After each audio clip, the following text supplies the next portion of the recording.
শুভ সন্ধ্যা। আশা করি সবাই খুব ভালো আছেন।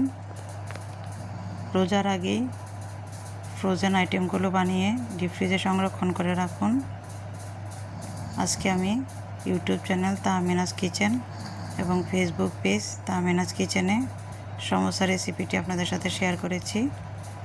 আপনারা শেয়ার করে বাসায় এভাবে সমোসা, রোল, ফ্রিজিং আইটেমগুলো বানিয়ে রাখেন। এতে করে আপনাদের রোজার কাজ অনেকটা সহজ হয়ে যাবে। রোজায় যেহেতু তারাবির নামাজ পড়তে হয়, ইফতারি রেডি করতে হয়, তাই ফ্রিজিং আইটেমগুলো আগেই বানিয়ে রাখুন, আপনাদের সুবিধা হবে।